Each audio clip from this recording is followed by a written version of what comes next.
Matahom nga kabuntagon mga kapaglaom. Ang uluhan sa atong morning devotional ni ining buntaga, alang sa himaya sa Dios. Ug ang atong teksto makita sa 2 Tesalonica 1:12 nga nagaingon. Aron ang ngalan sa atong Ginoong Hesus kapasidunggan diha kaninyo ug kamo kapasidunggan diha kaniya sumala sa grasya sa atong Dios ug sa Ginoong Hesukristo.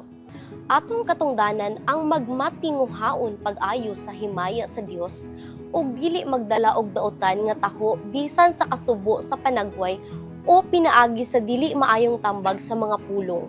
Ingon nga ang mga kinahanglanon sa Dios maoy usa ka pagdili sa atong kagawsan. Ang bug-os nga tawo adunay katungod sa paghatag og desididong pagpamatuod sa matag linya sa mga kinaiya, sa kasuko, sa mga pulong, sa kinaiya nga ang serbisyo sa Ginoo maayo. Gihugugma sa Dios ang iyang mga tawo nga nagatuman sa sugo, tungod kay pinaagi sa ilang pagkamasinugtanon, sila naghatag og dungog sa iyang balaan nga ngalan, nagapamatuod sa ilang gugma alang sa Dios. Ang atong hugot nga pagtuo og kakusog sa kada sigon kinahanglan nga tubang sa dako nga kahayag nga nagadan-ag sa atong dalan.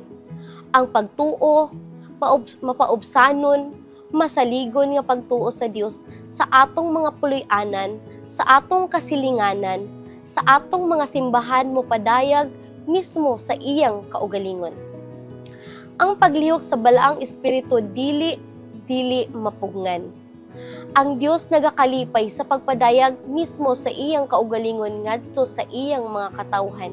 Isip usa ka amahan, isip usa ka Dios diin sila makasalig sa hingpit. Sa diha nga ang mga mag-uuma nagtinguha sa pagrekomendar o pagpasundayag sa ilang mga abot, sila wala nagtigom sa labing maot apan ang labing maayo nga mga klase. Ang mga babayi nga adunay kadasig sa pagdala sa labing maayo nga bulawan, nga mga tipik sa mantikilya, gihulma og matahom nga gisilyuhan. Ang mga lalaki nga nagdala sa labing maayo nga abot sa mga utanon, sa matag matang. Gidala ang labing maayo ug labing matahom nga prutas, ug ang ilang hitsura gipasindunggan sa batid nga mga mamumuo. Ang nagkalaing-laing prutas, ang mga mansanas, ang mga peach, ang mga apricot, mga orange, mga lemon, ug mga plum, kining tanan nindot kaayo. Walay usa nga magdala sa labing maot nga mga klase, apan ang labing pinili nga ani sa yuta. Ug ngano nga ang mga Kristohanon nga nagkinabuhi niini nga katapusang mga adlaw, dili angayang magpadayag sa labing madanihong bunga diha sa dili hakog nga binuhatan. Nganong ang bunga sa katawhan sa Dios nga nagbantay sa sugo, dili magpakita diha sa labing maayong mga buhat. Ang ilang mga pulong, ilang pagawi, ilang sinina, kinahanglan magpatungha og labing maayong mga bunga. Pinaagi sa ilang mga bunga, si Kristo miingon, kamo makaila kanila. Hinaot nga ang mga sakop sa iglesia makabaton sa bililhong mga kinaiya ni Kristo. Magampo ta mga kapaglaom. Amahan namo nga anaa ka sa langit, salamat sa mensahe nga among napatalinghugan karon.